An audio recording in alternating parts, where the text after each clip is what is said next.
அது ஒரு சின்ன கிராமம். கிராமத்தின் கடைசி எல்லையில் யாரும் அதிகம் போகாத ஒரு பழைய கோவில் தோட்டம். அந்த தோட்டத்தின் நடுவில் ஒரு விசித்திரமான பூ இருந்தது. அது மற்ற பூக்களைப் போல அழகாக இருந்தாலும் அதில் ஒன்று மட்டும் வேறுபாடு. அது பேசும். அந்த பூவின் பெயர் யாருக்கும் தெரியாது. ஆனால் தினமும் பள்ளிக்கு செல்லும் வழியில் 8 வயது சிறுமி மல்லிகா மட்டும் அந்த பூவிடம் நின்று பேசுவாள்.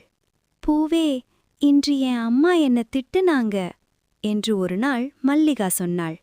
அப்போது மென்மையான குரல் கேட்டது. அம்மா திட்டினாலும் உன்னை நேசிக்காத நாளில்லை மல்லிகா. மல்லிகை அதிர்ந்தாள். சுற்றி பார்த்தாள். யாரும் இல்லை.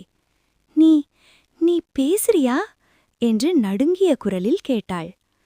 ஆமாம், ஆனா பயப்படாதே, நான் உன்னை காயப்படுத்த மாட்டேன் என்று அந்த பூ மெதுவாக சொன்னது. அன்றிலிருந்து மல்லிகாவின் ரகசிய நண்பன் அந்த பேசும் பூ.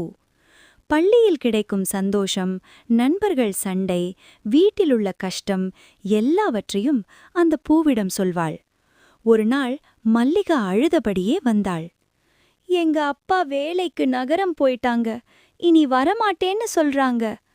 அந்த பூ சற்று அமைதியாக இருந்து பின்னர் சொன்னது. பிரிவு துன்பம் தரும், ஆனா அது நிரந்தரமில்லை. நம்பிக்கை வைத்திரு. நாட்கள் கடந்தன. ஒரு நாள் கோவில் தோட்டத்தை சுத்தம் செய்ய கிராம மக்கள் வந்தார்கள். இந்த பழைய பூச்செடிகளையெல்லாம் அகற்றணும் என்றார் ஒருவர். மல்லிகா ஓடி வந்து, இல்ல, இந்த பூவை மட்டும் எடுக்காதீங்க என்று கத்தினாள். ஆனால் யாரும் அவள் சொல்வதை கேட்கவில்லை. அந்த பூவை பிடுங்க போகும் தருணத்தில் மல்லிகா காதில் மென்மையான குரல் கேட்டது. மல்லிகா, நான் போக வேண்டிய நேரம் வந்துடுச்சு.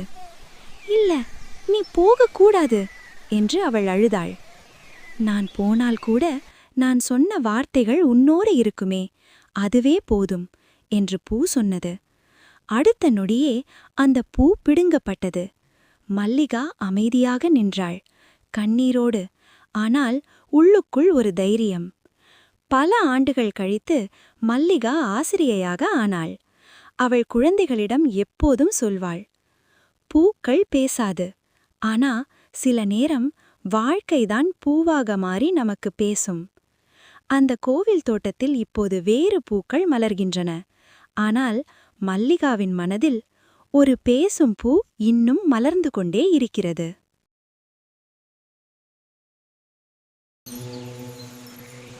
Oh